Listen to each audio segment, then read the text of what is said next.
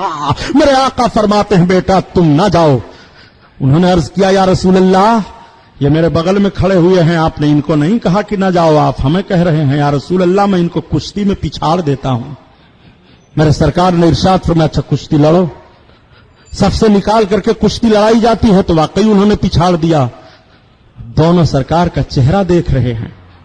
میرے آقا اگر جس نے کشتی میں پچھاڑا تھا ان کو کہیں بیٹا تم چلو، اور جو کشتی میں پچھڑ گئے تھے ان کو کہیں نہ چلو تو دل شکنی ہوگی۔ سرکار فرماتے ہیں اچھا تم دونوں چلو۔ وہ دونوں بچے جب میدان بدر میں پہنچے ہیں تو انہوں نے ہی ابو جہل کو مارا تھا، اور ابو جہل کو ایسے انداز سے مارا تھا کہ حضرت عبد الرحمن ابن عوف کہتے ہیں کہ دو بچے آئے اور مجھ سے پوچھنے لگے چچا رسول اللہ صلی اللہ علیہ وسلم کا دشمن ابو جہل کہاں ہے؟ تو فرماتے ہیں میں بچوں کو دیکھ کر کے حیران رہ گیا۔ میں نے کہا بچوں تم کیا کرو گے؟ تو ان بچوں نے کہا جس کو حفیظ جالندھری نے اپنی زبان میں بڑے اچھے انداز سے بیان کیا ہے، قسم کھائی ہے مر جائیں گے یا ماریں گے ناری کو، اور سنا ہے گالیاں دیتا ہے وہ محبوب باری کو۔ اللہ اللہ، یہ جوش و جذبہ تھا ان بچوں کا۔ اللہ کے رسول صلی اللہ علیہ وسلم نے 313 کی جماعت کو الگ کیا، چلو میدان جنگ میں۔ صبح کا سفیدہ پھیلا، مدینہ شریف کے یہ عشاق رسول اللہ کے جانثار اپنے آقا کے قدموں میں قربان ہونے کے لیے اپنے وطن سے نکل رہے ہیں باہر۔ لشکر کفار کا پڑاؤ بدر کے مقام پر ہو جاتا ہے۔ مدینہ شریف سے تھوڑی دور پر بدر کا مقام ہے، وہاں وہ لوگ ٹھہر گئے۔ اللہ کے رسول نے اپنے ایک صحابی کو بھیجا، پتہ لگاؤ وہ کتنے لوگ ہیں۔ رات میں وہ گئے شام کے وقت، انہوں نے آ کر کے عرض کیا یا رسول اللہ آج شام کو کھانے کے لیے ان کی فوج میں 3 اونٹ ذبح ہوئے ہیں۔ اللہ کے رسول صلی اللہ علیہ وسلم نے ارشاد فرمایا اس کا مطلب وہ 1000 ہیں۔ میرے سرکار صلی اللہ علیہ وسلم کو اطلاع مل گئی 1000 ہیں۔ اللہ کے رسول نے اپنے جانثاروں کی فوج کا دستہ متعین فرما کر کے جگہوں کا انتخاب کر دیا، خیمے لگ گئے۔ ایک خیمہ لگایا گیا اللہ کے رسول صلی اللہ علیہ وسلم کے لیے۔ میرے آقا صلی اللہ تعالی علیہ وسلم خیموں کو دیکھتے ہیں، اپنے جانثاروں کو ملاحظہ فرماتے ہیں۔ سرکار جس میدان میں سویرے سویرے جنگ ہونے والی ہے اس میدان میں تشریف لے جاتے ہیں۔ آپ نے فرمایا عمر بن خطاب ہاں یا رسول اللہ آؤ میرے ساتھ چلو۔ اللہ کے رسول حضرت عمر بن خطاب عمر فاروق اعظم کو اپنے ساتھ لے کر کے میدان جنگ میں چلے۔ عمر بن خطاب کل یہی میدان رہے گا، ہاں یا رسول اللہ، اسی میدان میں کل جنگ ہوگی، ہاں یا رسول۔ میرے سرکار میدان کو ملاحظہ فرما رہے ہیں۔ وہ لوگ جو سیرت رسول کا مطالعہ کرتے ہیں بڑی دیانتداری کے ساتھ ہمیں بتائیں گے، کل کے دن یہ اعتراض نہ کریں گے کہ سبحانی صاحب بہت سخت جملہ بول جاتے ہیں۔ جب نبی کی عظمت کی بات آتی ہے تو مومن سخت جملہ ہی نبی کے دشمن کے تعلق سے استعمال کرے گا۔ تم جو آج چلاتے ہو نبی کو غیب کا علم نہیں ہے، علم نہیں ہے۔ اللہ کے رسول صلی اللہ تعالی علیہ وسلم میدان کو ملاحظہ فرما رہے ہیں، جگہ کو دیکھ رہے ہیں۔ ایک جگہ ٹھہر گئے، اپنے عصا شریف سے لکیر کھینچا۔ حضرت عمر بن خطاب دیکھ رہے ہیں۔ آپ نے ارشاد فرمایا عمر بن خطاب سمجھے؟ عرض کرتے ہیں یا رسول اللہ اللہ اور اللہ کے رسول جانے یہ کیا ہے؟ آقا نے فرمایا عمر بن خطاب دیکھو کل اسی دائرہ کے اندر ابو جہل مارا جائے گا۔ ابھی میدان جنگ میں ٹیم نہیں اتری ہے، ابھی تلواریں نہیں چلی ہیں، ابھی خاک و خون میں لوگوں کی لاشیں نہیں تڑپی ہیں، ابھی بہادروں نے اپنی شہسواری اور بہادری کا جوہر نہیں دکھایا ہے۔